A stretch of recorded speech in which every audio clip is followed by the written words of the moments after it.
not ready. I'm not ready. I don't want to do the show. I don't want to do the show. It's just this is just bad vibes. I don't want to do it. I don't do it. Just no. Call it off. Call it off. Do I have to do it? We promised people that we would, but you don't. Do you not want to do it? I just have a bad feeling about it. Okay. What kind of bad feeling do you have? I mean, it's fucking ghosts. It's ghosts, so it's like a bad vibe. Are all ghosts bad vibes? All right, I'll do it. Okay, start the show. Hold on. I don't want to smile like an asshole. No, I'm not going to smile. Okay. Hey. Welcome to The Ghost Show. I'm Rob Huebel. I'm out in spooky woods all by myself. Except also Wes, who is with me. I'm with you. And otherwise, it's just us. And probably some fucking ghosts. Welcome to the show, everybody. This is a show where, I feel like you figured it out. It's about ghosts. And you guys will just tell me about a ghost that you saw. And what you will see here are people that I don't really know a lot of these people, but I've talked to most of these people or DM'd them. And so they've been vetted. And these are just their stories, real stories about a ghost that they saw or heard or something like that. And I'll go first. Well, first, let me say this. Just general disclaimer. Yeah, are there ghosts? We don't know. I mean, probably not. But just in case, I don't want to piss off the ghosts. So I'll say we don't know. But I do really like to be scared, and I like scary shit. And my parents used to scare the crap out of us when we were little kids, and so that just became really fun for me. And heard a lot of ghost stories and people that had seen ghosts growing up, so that's sort of where I'm coming from. I do have, I think, maybe one or two personal stories that I can tell you. So I'll tell this first one very quick, and then we're going to get into it because we've got a lot of great people. Bria, I see you. We're coming to you, girl. So before I got into doing stuff on camera, I used to work behind the camera, writing and producing for different shows. And one show that I got to work on was with Tim Burton. And Tim Burton was hosting a month of scary movies on AMC. So every night, Tim Burton would present 3 or 4 different movies. And so this company I worked for, we shot Tim Burton doing intros and outros for all of these movies. And so my job behind the camera was to find actual haunted places in New York, New Jersey, and Connecticut for us to shoot in. Super fun. I was like, oh my God, I can't wait to do this. So I got to go around and scout out all these places. Really, really fun going to all these scary places and talking to people. So when we actually shot, one of the places where we shot was this old farmhouse in New Jersey out in the country. And it had been recommended to me by a lot of people. And so we asked the people if we could interview them and find out about all the paranormal crazy shit that had been happening in their house. Part of my job also was booking other people to come on the show. So this is a while ago, and I'm an old person. So this is back when the Ed and Lorraine Warren were both alive. And so I booked them to come on our show with Tim Burton. So they were there, and they were talking about this spooky house, and they were also very spooky. They were very spooky people. Adorable old people, but very, you could tell they'd had a life of spookiness. It had had a effect on them. I'll make a long story very short. At one point in the shoot, we were upstairs in this spooky farmhouse, and we were interviewing the owner of the house, who had told us about all this crazy shit that had been happening in their house. One of his kids was like levitating one night out of her bed and pinned against a wall. I mean, they'd had just years of like crazy, crazy stuff. And I'm sitting on the floor, and I was like a PA, production assistant. So I'm like taking notes, writing down everything this guy says as we interview him. And I was sitting. It's not important, but both my feet were on the floor of the attic where we were, and this man starts explaining how he found a Native American burial ground on his property, bunch of like human remains, bones, skulls, the whole thing. So what does he do? Of course, he digs it all up and brings it into his house, which was surely the cause of all of this calamity. So right as he starts to explain how he found all of these bones and skulls, he's like, so I dug them up, I got all these skulls together, and I brought them into my house. Like right as he says that, on the bottom of my feet, I just get a gigantic jolt of almost like an electrical current, like just zapped me on the bottom. And I'm wearing shoes. I'm not standing on any cables or anything like that. I'm just sitting on the floor. Just the bottoms of my feet got just zapped. And I went, oh, fuck. Like, I was already spooked, but I was like, oh, fuck.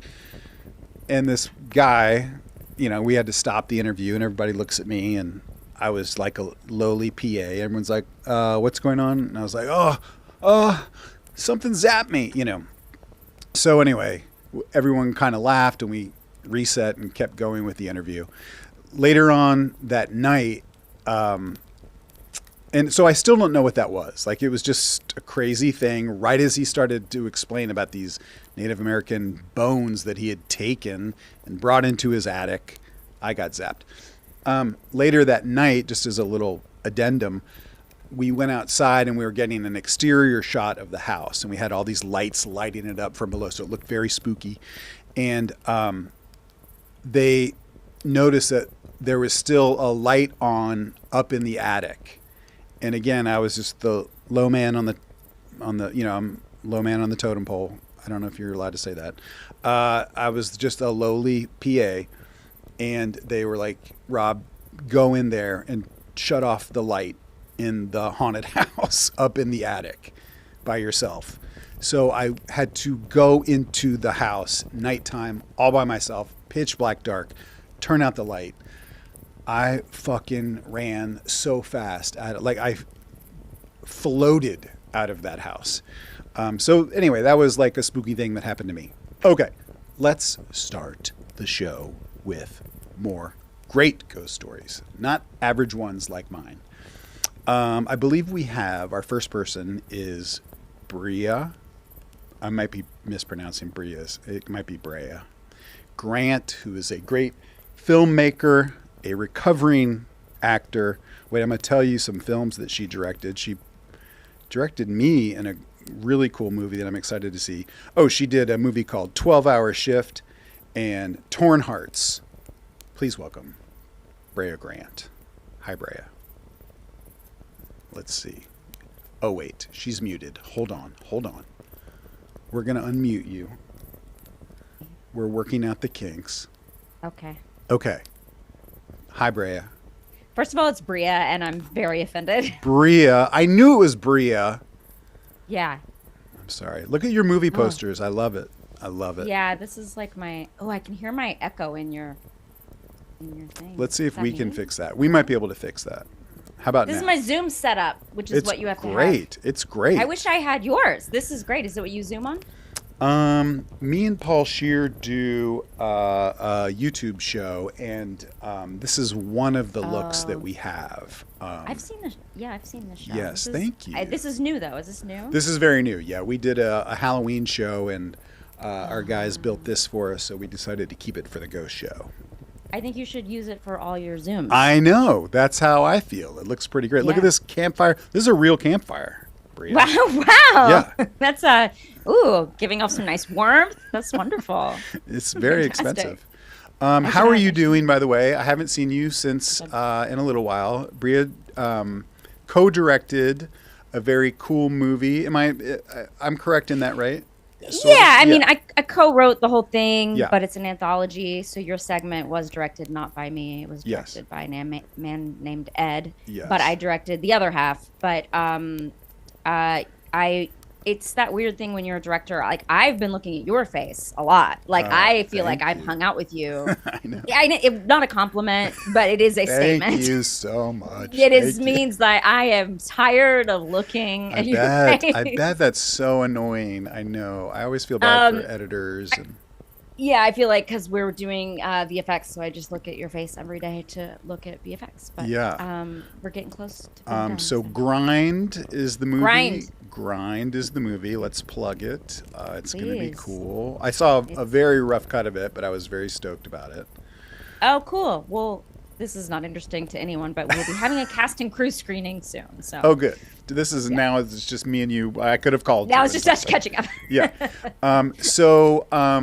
So you to me seemed like someone. I can't remember if we talked about this last summer when I saw you. If you had seen a ghost, or I know you're in this sort of, the horror sort of world of filmmaking and stuff, and you've probably come across a lot of very spooky people. But you said that you had something in your life, maybe. That's true. That's true. Yes, I do come across, like, in the horror world, there are people and their names are like Spooky Dan. Like they literally have the word Yeah. scary in their names, like Scary Ryan or whatever. Yeah. But, Well, can I back up for 1 second? Do you do like the convention world and stuff like that from movies that you've done? I did. I have done it a couple of times, but I have kind of bowed out of Yeah. that world. I first of all, I'm not very popular. I Second of want all, to get into that world. I would love you can to. get into it, and you would probably make a lot of money, actually, God. Rob. Again, this is just us catching up. I did my favorite one. I did. So I'm in a Rob Zombie movie called Halloween 2. Yes. And that movie, I did like a Halloween like convention, like some anniversary, Yeah. and that was really fun. Because people like brought like props from the movie for me to sign, and like there are people who have like a Halloween poster with like every actor who's ever been in a Halloween movie on this poster. bet. So Yes, I don't do yes. conventions very often, so it was like nice to actually meet them and see them. But no, I don't really do that world. I am not that friendly. No. You wouldn't know that by being around me, but I have trouble. You do come off as unfriendly, unfriendly. It's rude. I just find I'm not giving people the experience they want from those conventions. That's got to be hard though, if you're sitting there and you're like one person after another, like Yeah. picture, like, I mean, to do that for an hour, but to do that for like 8 hours, I'm sure is hard. It is hard. Maybe you would like. I don't know. It just was not for me. And also, and as I feel bad a when people- woman, I bet that's a different scene than like, Here's the thing I'll say. No one's creepy. It's me. Oh, It's actually good. I'm the problem. It's not.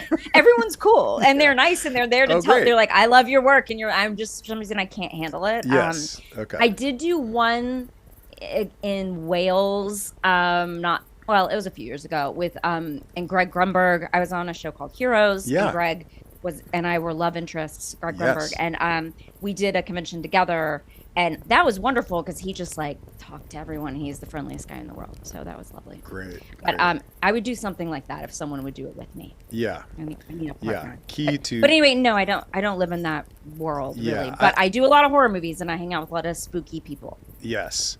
I went to one of those conventions. There's a big one in New York. And Paul, Scheer, and I went to whatever the big one is in New York.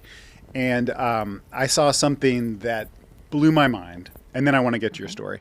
But we saw the guy who played Jason.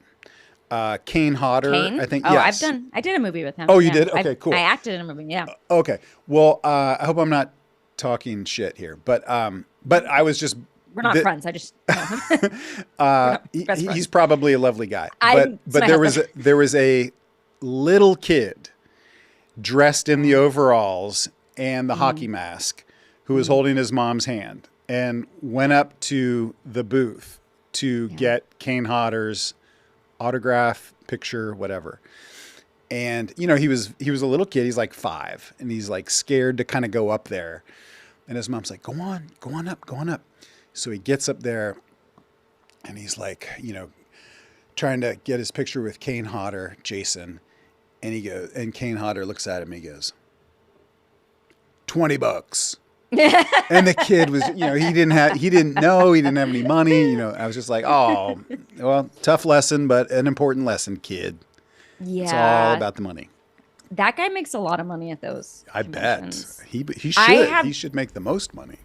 Yeah, I have good stories about them, but none of them are PG. Like they're all I did a movie with him, and he is really funny and whatever. But every story I have is like pretty dirty, and none of them are ghost related. So, but he is great, and actually like a wonderful act. The movie I did with him, he didn't wear a mask. He was cool.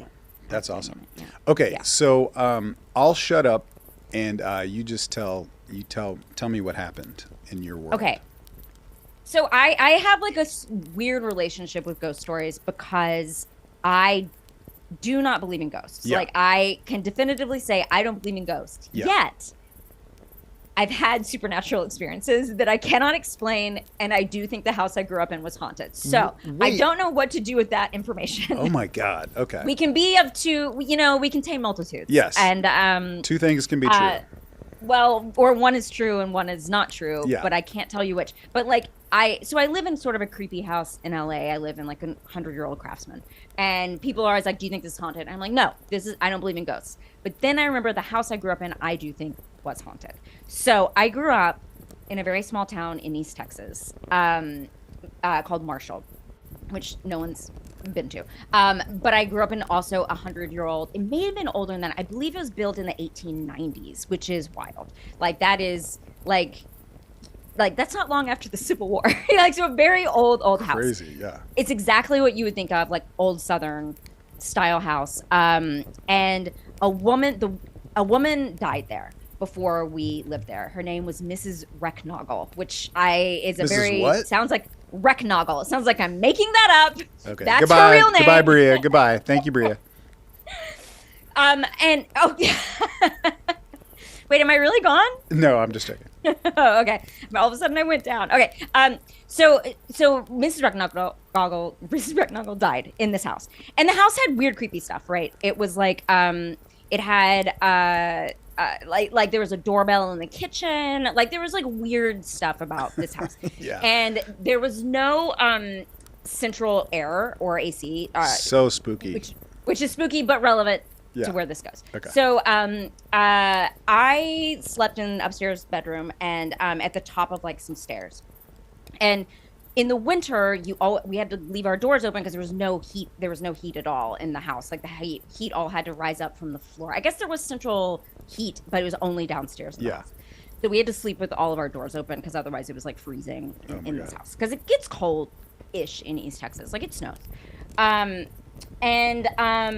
Throughout my life, I had always heard noises on the stairs. So the noise of like people kind of running, the noise of like creaking up and down the stairs, right? But when I was a senior in high school, I was going through a stressful time. Do people still do AP classes? Is that still? I think so. I took some AP classes. Right. So I was like, look, we're both very smart people, and highly intelligent, yes. highly intelligent. And I was like trying to I was taking like an AP math thing that I was studying for like all the time. I thought I was going to be a math major, which shows you how wrong my life has gone. I remember there were noises on the stairs, but it was a sort of thing where it was sort of like I had grown up in this house. I lived there my entire life. And so I was sort of used to it. But one night I woke up in the middle of the night and I swear to God, there was the noise of someone clapping right next to my ear and going, Bria, Bria, Bria, Bria, Bria. Like saying my name correctly, which is very important. I didn't even do that. And so right next to my ear. Oh. And I was awake. I was definitely awake. And this continued on through most of my senior year, and it would wake me up. What are you in the middle of the about? Night? I know. How often? Often enough to where it quit scaring me. And that's what got weird about it, is that I would have friends come visit. So at the time, like I was playing in like these punk bands, and my friends would like drive down. We'd have like band practice because none of us lived in the same city because we were all from these like small towns, and they would spend the night. And like I would tell them about it. Now they never heard it, but it was the kind of thing where it was like it would freak everyone out.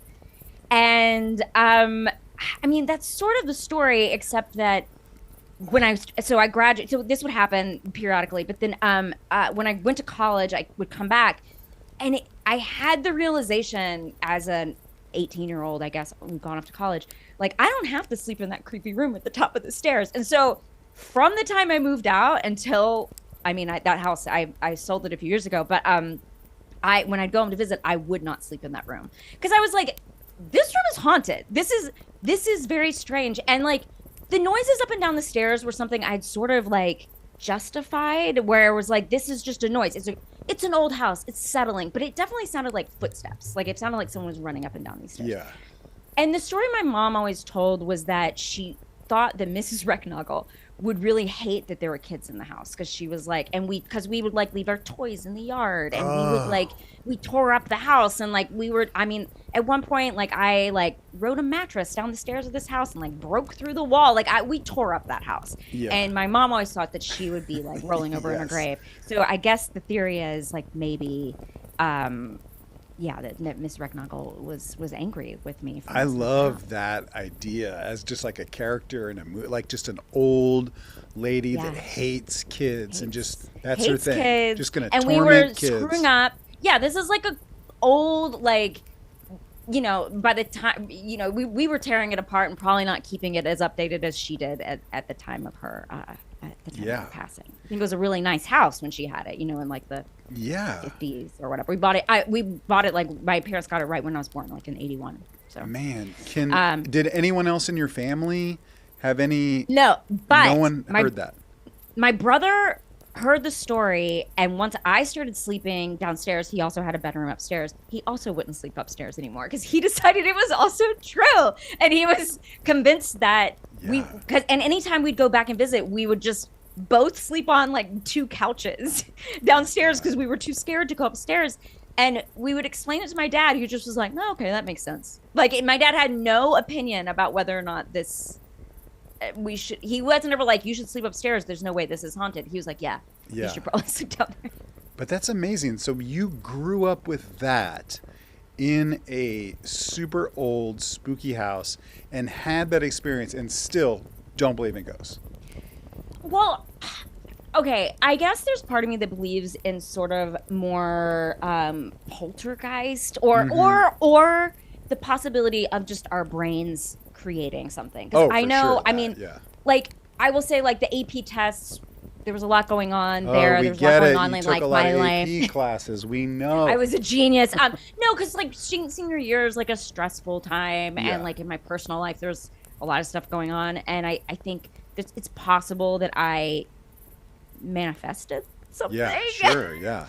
Or it was all in my head, and it was just depression, undiagnosed depression. Yes, which could have been. Bria, that's awesome. Thank you for making the time and coming on. Have a great Halloween. You too. Okay, I'll talk to you soon. Be careful of that fire. It looks hot. I will. Okay, talk to you soon. Super fun to hear this already. What a good one. Let's just keep it rolling, Wes, don't you think? we should just keep it rolling. Let's just keep it rolling. And let's go right into our pal. Now, this person I do know. I've never met him personally, only on the internet.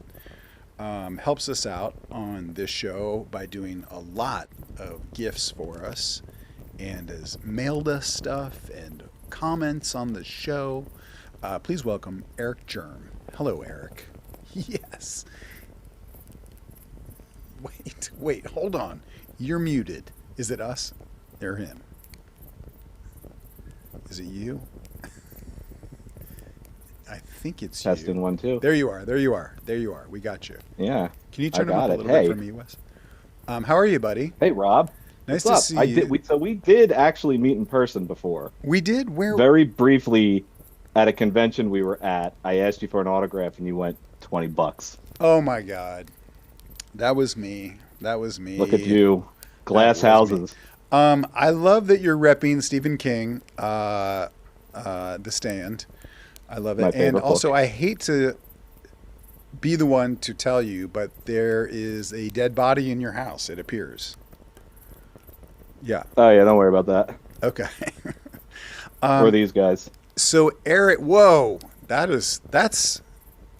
could be proof of ghosts. We could probably stop the show right here. We have video evidence right there of fucking ghosts. I mean, They heard it was a Hueb's Halloween bash and they said, sign us up. I love it. So, Eric, I think last year I used to do this show on Twitch when we were doing this show, when Paul and I were doing this show on Twitch. And I think you came on maybe last year and had something happen to you. Tell me about your deal. I did. I told you the story once upon a time of my high school, which was haunted by the ghosts of orphan girls. Oh my God! So, yes. I grew up right outside of Philadelphia. If you stood on the steps of my school, you could just see a clear shot of Center City. And before it was a high school, it was owned by a saint, Blessed Catherine Drexel.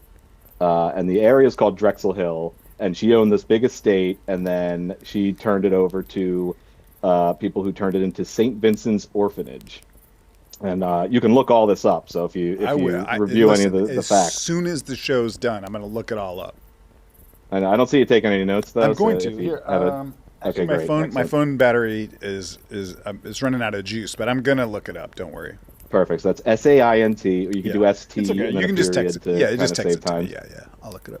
So anyway, St. Vincent's Orphanage, it's an all-girls orphanage in the 1920s or something like that. And then the orphanage closes, and they turn it into a high school called Archbishop Prendergast High School, which is sadly no more. Since the last time we talked, it has been closed and torn down. Whoa. Which is an interesting thought to think of whatever goes there next. But when it was a high school, my mom went there, my sister went there, all my brothers. Is your mom an orphan? She is not an orphan. Not an orphan. Okay. Well, no, she is now. Ish. Yeah. Anyway. That's really sad. And everybody. That's so sad. She is now. Every iteration of people that go there tell the story of the nun that haunts the bell tower, and you can see her looking down at you when you leave dances. Oh, God. And the other thing, the story that was a legend up until 2003 was part of the school was not converted from an orphanage. It's still bedrooms and bathrooms and old fixtures from the 1920s, but nobody could ever confirm it. And then 2003 rolls around. Wait, so they just papered over it, or they just built a wall or something and just didn't tear down any of the old orphanage stuff? It was just behind like a wall? Exactly that. And I've got an interesting follow-up that happened maybe 10 minutes before I got on the stream here. Oh, God. I was looking for the notes that I had taken last time to see if I had written them anywhere in my Dropbox, and I have pictures going back to like 2005 there. I found a picture of the room that I'm going to talk about. Oh God! So I can get it to Wes. Maybe I can drop it in the chat. But anyway, so fast forward, it turns into a school, and everybody talks about this orphanage that still exists somewhere in the school. So it's 2003, and my school is doing Les Miserables. And I don't know if you can tell, but I'm a fairly good performer.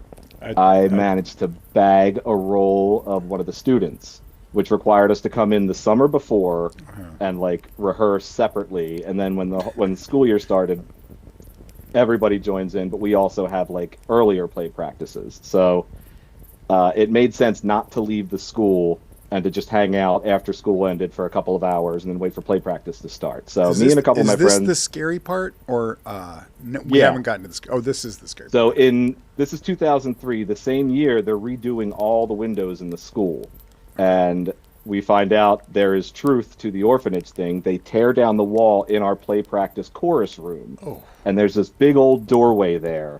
That leads up to this like rotten old staircase that goes up to the third floor. They got to take these windows out and replace them with these energy efficient ones or whatever.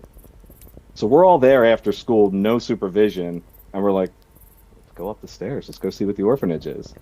So it's me and 3 of my friends. I got this big tough guy, thugged out completely. We find out he has a gorgeous singing voice, and he joins the plays. So we got the muscle. His name's Ryan. He's coming up with us. We got Mike, who played Marius, and then our friend Michelle and myself. The 4 of us go up the stairs. Who is Michelle in the play? Michelle is, I think, chorus, lovely lady. Chorus. Okay. One of those. I'll write that down. Only and we're all the chorus. Yeah, lovely ladies. Okay. So this rotten staircase, we go up and it starts splintering. So we're like, okay, we got to be careful. We got to go up. By the way, that's the name of the movie, Rotten Staircase. Rotten Steps. Yeah.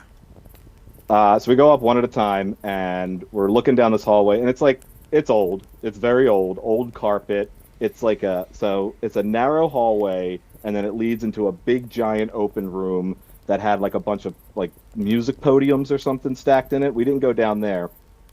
But like there was 3 or 4 rooms on each side that went to like, it looked like a classroom. One of them was a bathroom. One across the hall was like a small little closet, and then a couple more rooms off to the side. And we go in one and we find like a binder filled with papers from the 1980s. So we're like digging through these, and my friend Ryan backs us, the 3 of us guys, out of the room, and we go across the hall and we hide in the closet. And so we're sneaking there, and Michelle's going through the papers so she doesn't see us leave. And then all of a sudden we hear her screaming across the hall. Wait, he was trying to be he was trying to be funny and like escorting you guys out to just gentle razzing. Yeah, to scare her, yeah. To scare Michelle. So we're hiding in this room, and she's screaming, "Where the fuck are you? This isn't funny. Did you go back downstairs?" We hear her running up and down the hallway, back down towards the staircase. And we're like in the room, all of us, and then next to us in the room, just on the other side of the wall, we hear giggling. Like somebody thinks what we're doing is funny, and it's like, it's at least 2 or 3 little girls giggling, 2 separate giggles bouncing off of each other. And God, I got goosebumps again on my arm just thinking about it, because I thought it was Mike, the guy who plays Marius, higher pitched voice. He's a tenor, but I'm looking at him and he's got like dinner plates. So I turn to our muscle. The highest pitched scream I have ever heard anybody make. He bolts out of the bathroom, plows past Michelle, and runs down the stairs as like splinters are raining down. And the 3 of us behind him, Michelle's like, "What's going on?" We get back downstairs and then like leave that little creepy chorus room. But for the rest of that month, like once people heard us talking about it, they started going up there. People are taking pictures, and then if there's somebody in the picture, they're covered in, the orb. Yeah. The whole orb thing with photographs. If there's orbs in the picture, it's meant to be. But like, I always figured like that's dust. Like it's the flash reflecting off dust somewhere.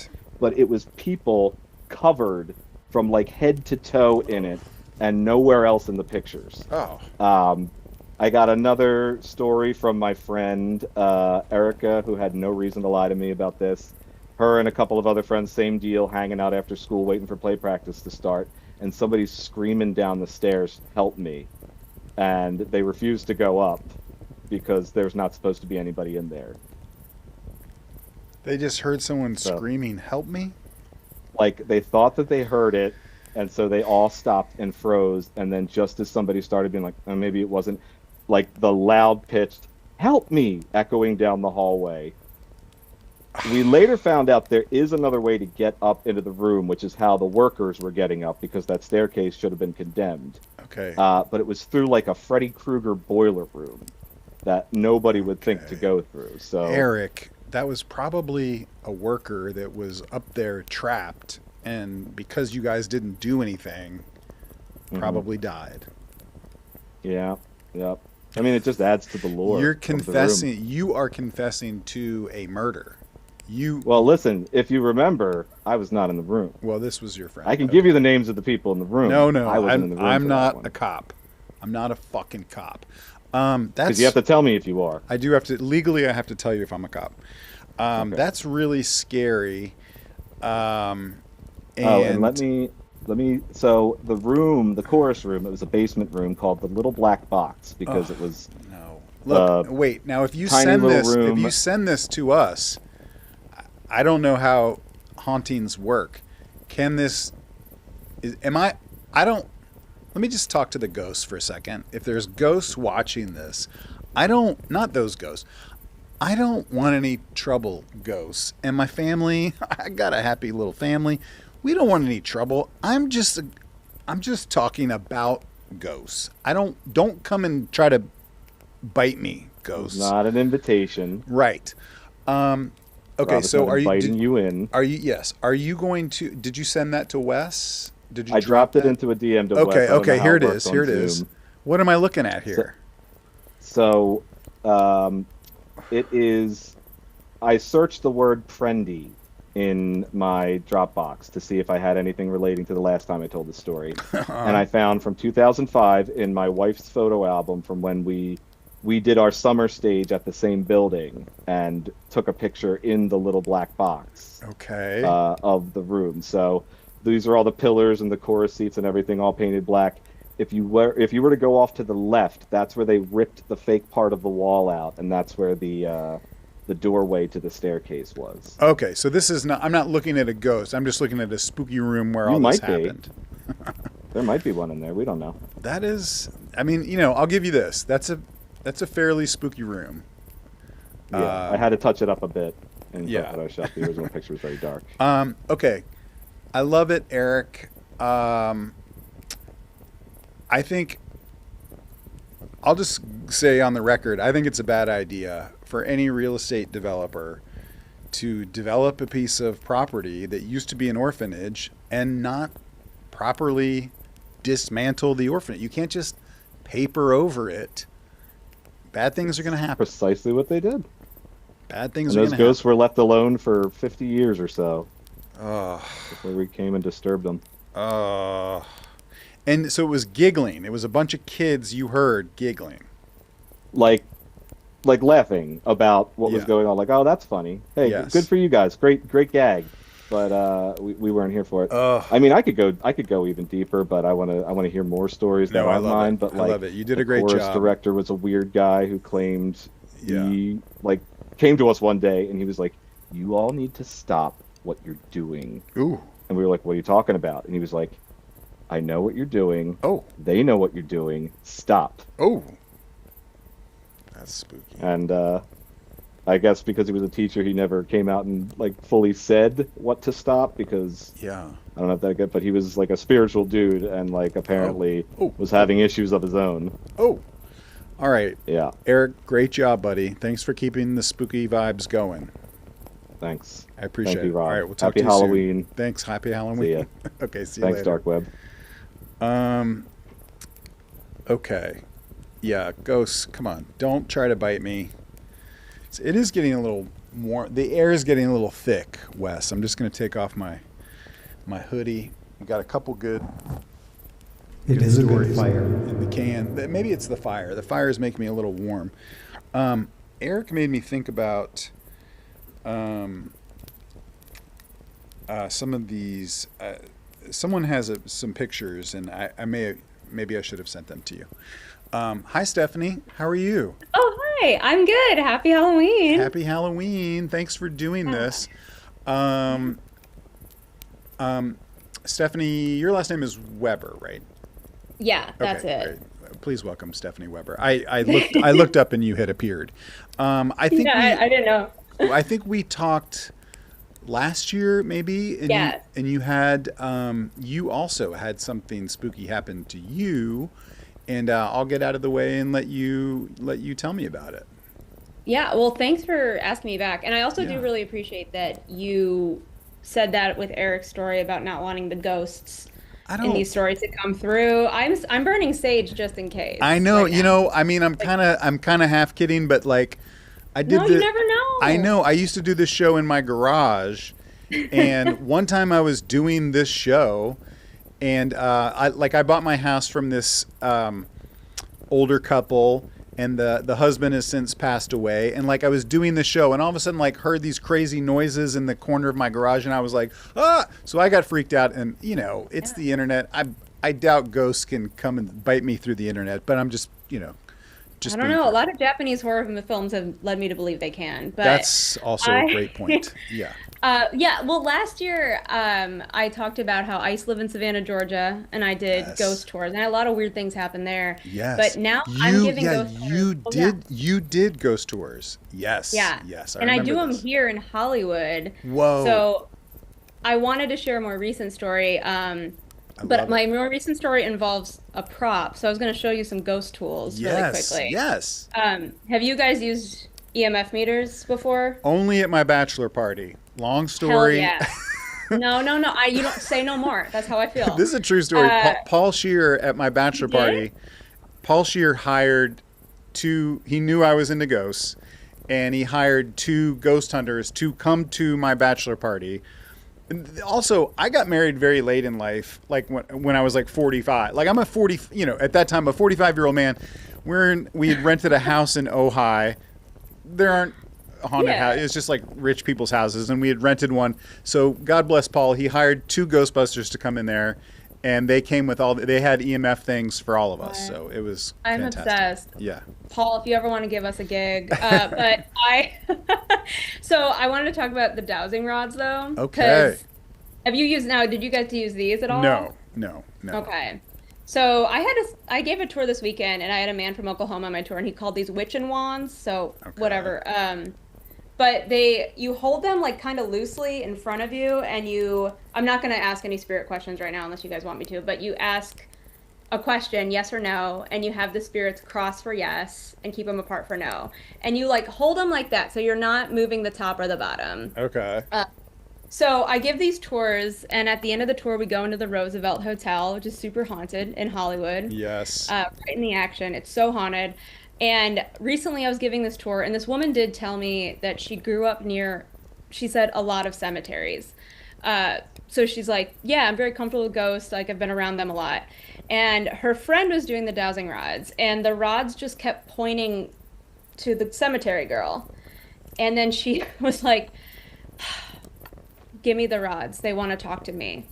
And I'm just sitting there while they're doing this. And so she uses the rods, and she asks, do you want to talk to me? And it crosses for yes. Please, spirits, like, don't. I'm telling a story. And so... Wait, that's really funny. Do ghosts not know if you're... I'm not sure. They might be like, oh shit, it's my cue. Like, I don't know. Hey, somebody's using the crossing rods. Yeah, they're like rubbing the sleep from their eyes. Like, okay. What are those called? Those are dowsing rods? Dowsing rods, Okay, yeah. They used to be used to find water. That's what I know them from, yeah. Yeah. And then this is also used by electricians, so Yeah. Oh, gotcha. ghost hunting electricians if you're out there. But Yes. so she asked, do you want to talk to me? And it said yes. And then she asked, are you right behind me? And it said yes. And then I swear the rods turned all the way around to her neck, and they like crossed around her neck. And she gets really freaked out. She didn't ask a question. It just said yes, and then they crossed all on their own. Because if she were to move them to cross, like, she would have to spin them. Like, we would see that, right? Yeah. And she got really, freaked out, understandably. Tears came to her eyes, and she goes, I can't do this anymore. And she's like, I had a really traumatic experience with the paranormal once. And I didn't know what that meant. I know, right? And I'm like trying to get tipped at the end of this also. So I'm trying to be nice. Like, I'm like, oh no, she had a really bad time. This is So just I'm a like, woman on your ghost tour as you're doing a Yeah. tour of the Roosevelt. Okay. Exactly. And so I kind of just de-escalated that just to make sure that she was okay. And she's Yeah, like, yeah, I'm yeah. fine. But it wasn't until later, because I never asked what the experience was, but I wondered if the ghost tried to kill her or like choke her or something. I just, Ugh. the way she reacted, like really, it really, it was really freaky. Yeah. And I saged a lot when I got home. Whoa. But I had one other story that's actually nice and is not no ghosts killing people. Okay.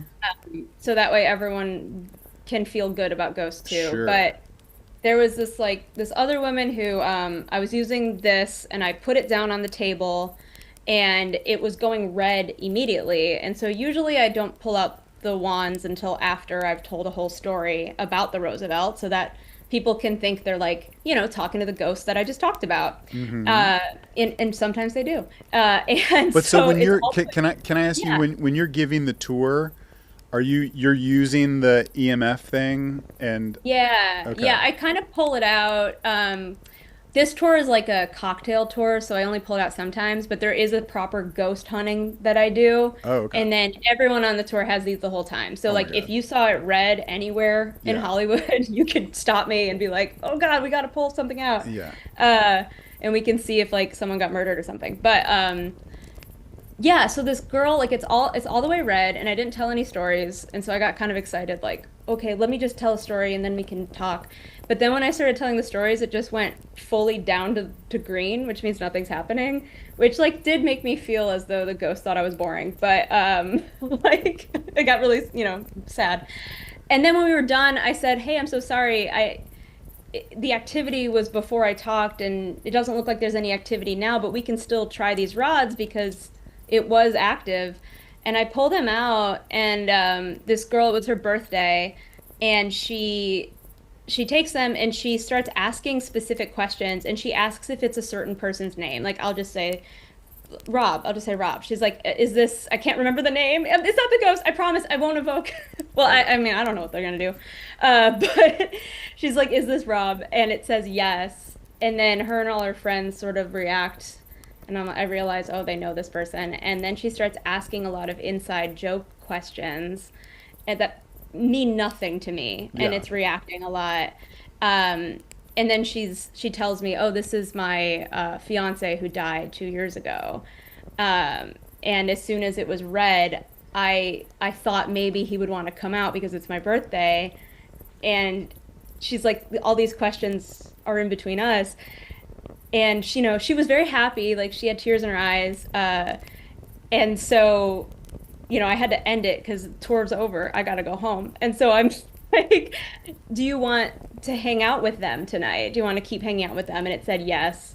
And so they let the ghost, I guess, hang out with them, and that was the end of it. But I thought that was really sweet. Like I had tears in my eyes too. It was very moving. Wow. Yeah. That was her So people, fiance that died? yeah. Oh. Yeah, yeah. And she did share a little bit with me after, but yeah, people are bringing ghosts to these things. Like I'm also telling stories, and these places are haunted, but I Wow. feel like lately the people have been haunted too, and it's been fascinating. Now, where do you do your tours in Hollywood, like exclusively at the Roosevelt, or are you like No, it's with a company called The Haunt, and okay? especially with the Plug it, ghost hunting. plug it, Yeah, dude. oh, guys, please take The Haunt, Hollywood ghost hunting. True crime and cocktails, I got you. In Hollywood, I've got you. Other places, I don't. We But don't got you. yeah, we walk all around Hollywood Boulevard. We like go up to the Magic Castle, and Cool. I talk about the cursed corner that is Highland and Hollywood Boulevard. I say that it is cursed. Like I know that the traffic is terrible, but like I think the actual buildings there, there's a Whoa. curse there. Whoa. Yeah, so Um, there's a lot to talk about. Hollywood is really, well, I was gonna say depressing, but it's filled with ghosts. So yes. I think that seems like it might make sense. Also, like Savannah, I used to live in Charleston, South Carolina, and oh yeah, Charleston is yeah. like super haunted, feels super haunted also, just like a lot Hmm. of, loss and human suffering there and all of that. But like in Savannah, I know is the same way. But Yeah. you refresh my memory. The thing you told me in Savannah, you also had a good one. something in Savannah that happened, or Oh yeah, I had a spirit attachment, apparently. I had a psychic come up to me on one of my tours and say, "Did you know that one of the spirits you're talking about is attached to you?" oh, Um, yeah, and she's like, "I saw her the whole time, and then you said her name, and I knew that that was her." And I remember asking her like, "Oh, do I have to get rid of her? Do I do anything?" And she's like, "No, she'll get bored of you and leave," which was just kind of rude. But when I would talk to her, or I would talk about her, like the story I'm telling right now, I would get this sharp scratching like on my back. And yeah, and I was like trying to be goofy about the story, like, oh, it's no big deal. And I would get this sharp feeling on my back, and I asked a local paranormal person, and they said that she was trying to tell me that she doesn't like being made fun of. And whoa. so she didn't want me to talk about her like that. So, That is wild. but yeah, but we had all kinds of orbs, and I know last year I think I showed a photo of a ghost I took outside of a hotel. Yeah, yeah. But all kinds of things. Yeah, Savannah's, it's like too haunted.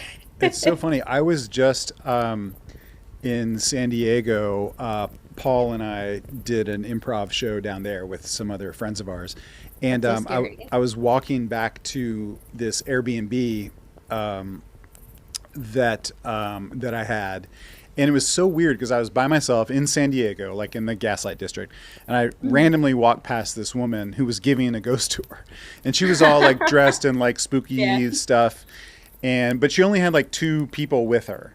And Yeah. it was so weird because I kind of didn't know what was going on at first. It was just out of context. Like I was like, what is, it didn't seem Yeah. like, and so I walked past this woman, and right when I passed her, she said something about like this ghost on this street that tries to grab your wallet, like tries to grab your wallet out of your pocket.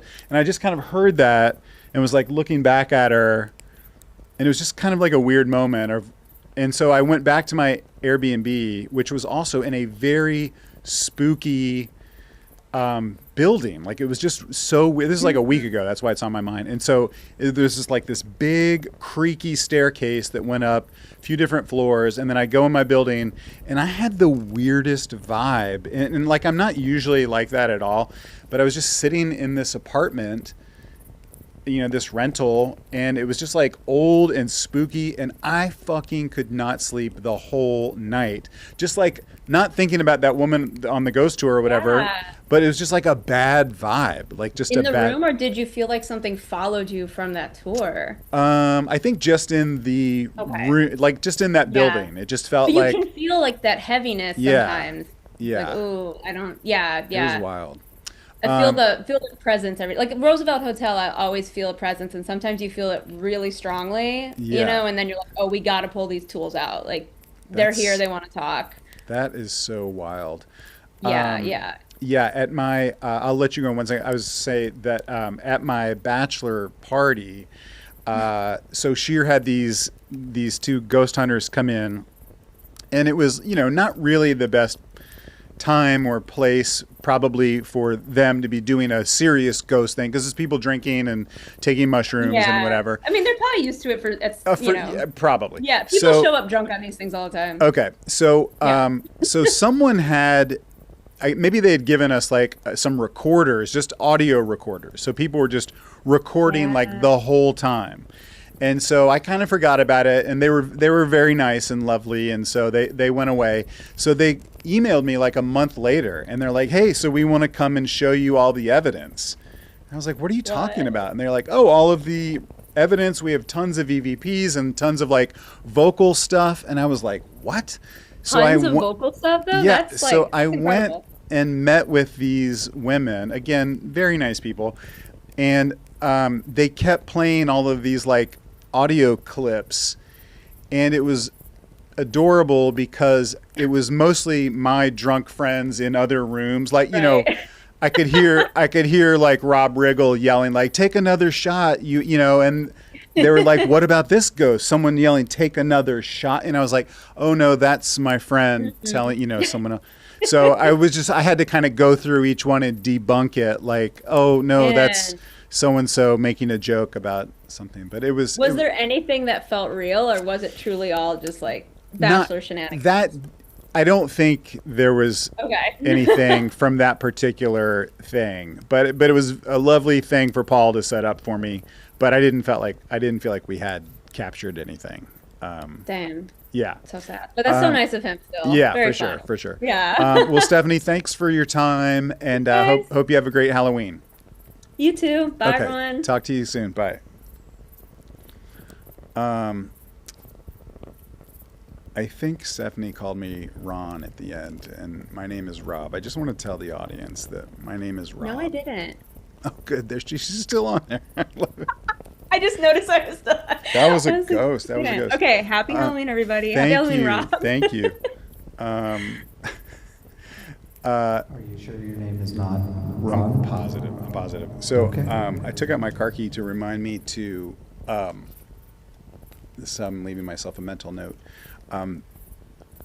Paul Scheer will be very mad at me if I do not do 10 seconds of just business, which is to plug our East Coast improv shows. If you're watching this before the beginning of November 2025, me, Paul Scheer, Edie Patterson from Righteous Gemstones, Mary Holland from the TV show Ghosts, Owen Burke from a 2004 Nextel commercial, Rob Riggle, did I say Jason Mantzoukas, myself, who am I forgetting?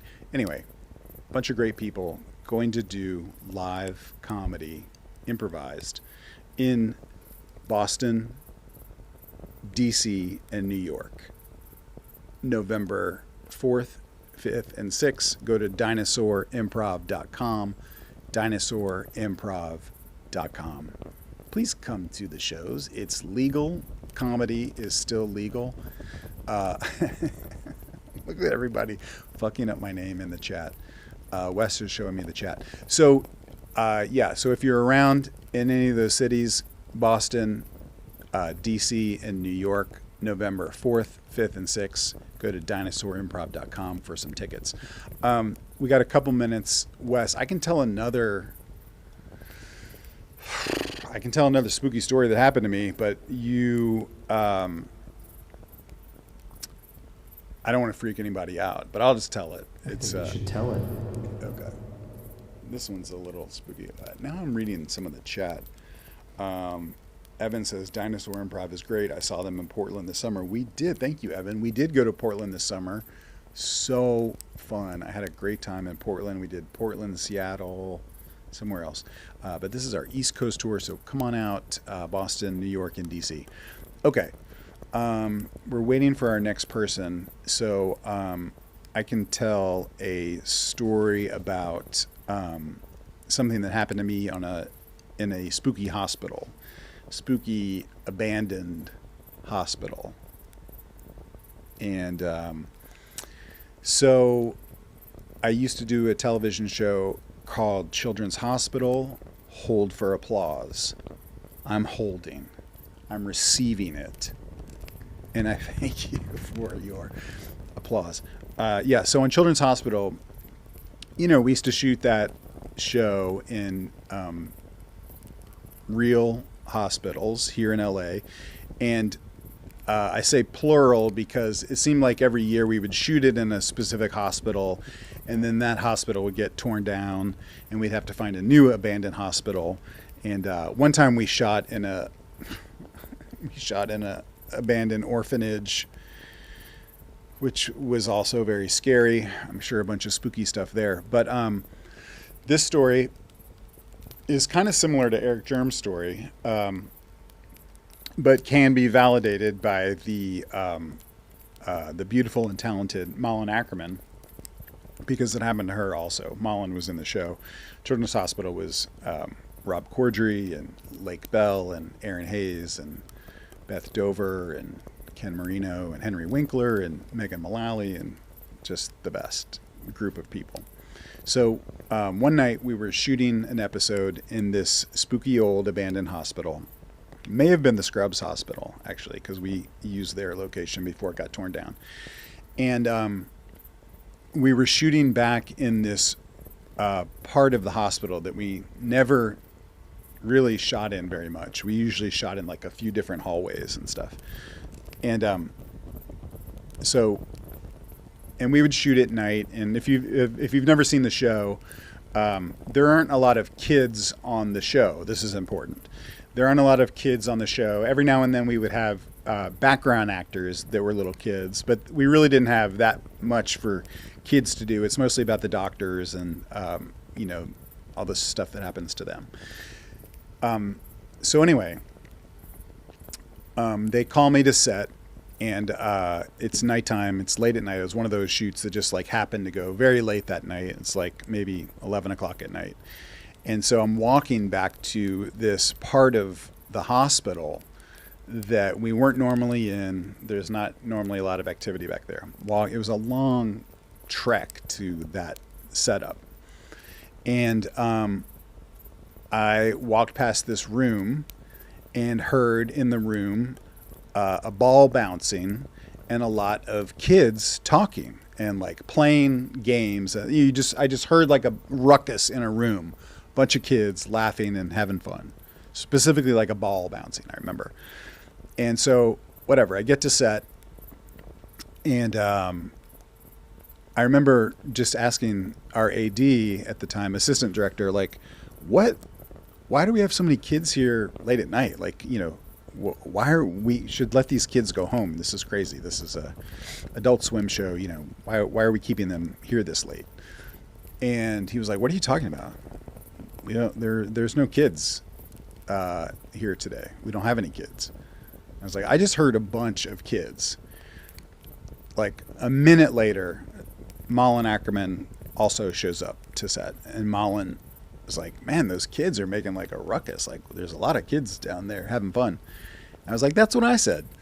And our AD was like, there's no kids here. Like, what are you talking about? I was like, you guys, there's a ton of kids down here. You don't know it, but there's a lot of kids.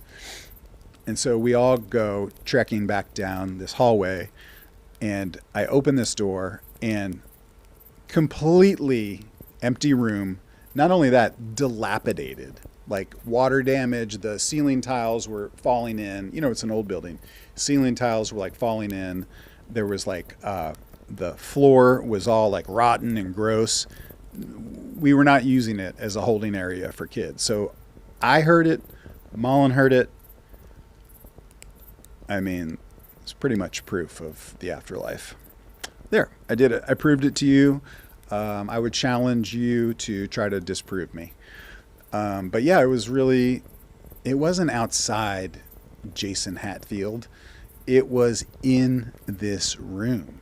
And why would a bunch of kids be where we were? There's nothing there. All that was nearby is it was right off of Riverside Drive, which you don't know where that is, but there's nothing outside there for kids to be playing with.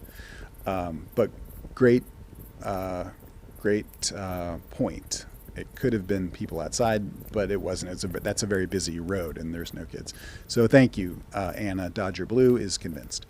Eric Germ believes Malin more than me. Okay, great.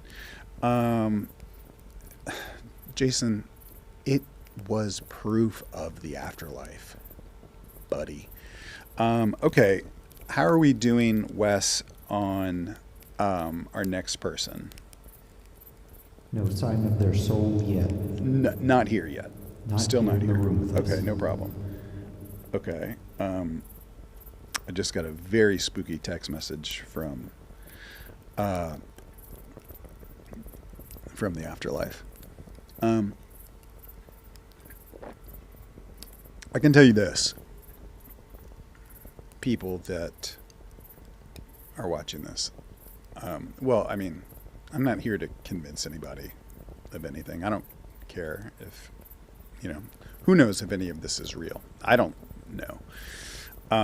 But there was a guy who who worked on Children's Hospital, who is a electrician. So he ran all the cables everywhere. And I've talked about this guy a lot, and Cordry talks about him a lot too, because I was always really interested in this dude. But he used to have to show up, early in the morning before Children's Hospital, and lay all of the cables and run all the cables everywhere.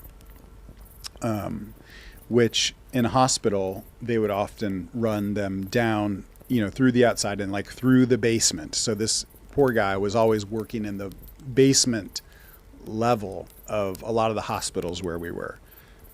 And I probably shouldn't use this guy's name, but I just saw him on another show that I worked on. So he's still around, great guy. But someone told me that he used to see ghosts a lot, and he had tons of stories. And someone told me that, and someone told Cordry that, and we were always a little bit reluctant to ask him about it, because people told us, like, don't ask him about it, because it's not like he doesn't like talking about it. Like, he's definitely like, it's not a fun thing. Like, he happens to just see dead people a lot, and like just walking around, and he was not really cool with talking about it at all, which to me made it more believable or intriguing, because he was like freaked out about it. So of course Cordry and I kept pestering him, like, man, just tell us like one story. And so he started telling us that, like, in the hospital where we were working, he was like, he would just say that he would come around the corner, and there was like this guy that would just be yelling at him, like yelling his name. And he would see like other people, like for some reason this guy saw like a lot of dead people. And he said this guy would just like yell his name and like trying to get his attention.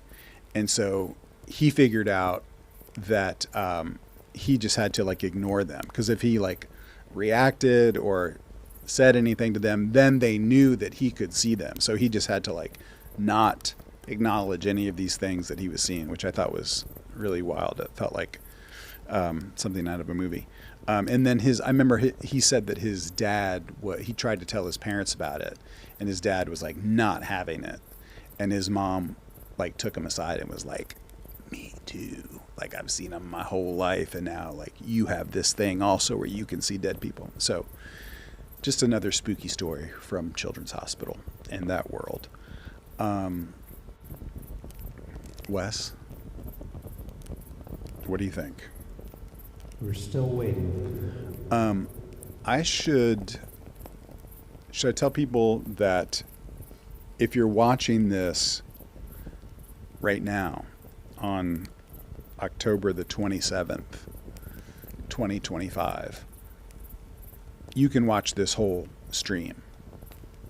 If you're watching this right now on October 27th. If you're watching the replay of this later on YouTube, you won't be able to see the rest of the show unless you're in our dark web Patreon. That's just the way that they have it set up. Listen, if it was up to me, you know me, I would let you watch it for free, and we would laugh, and we would hug, and we would get scared of ghosts together. But I think this is the point in the show where if you want to watch the rest of the spookiness, and we got a lot of people left, you got to get into the Patreon. And I think you can do that for free, right? There's like a 7-day free trial, but otherwise you can sign up and check it out any way you like. And we appreciate all of our Patreon people. It's really cool, because I know money is a real thing, and it's very awesome that you guys are in the Patreon.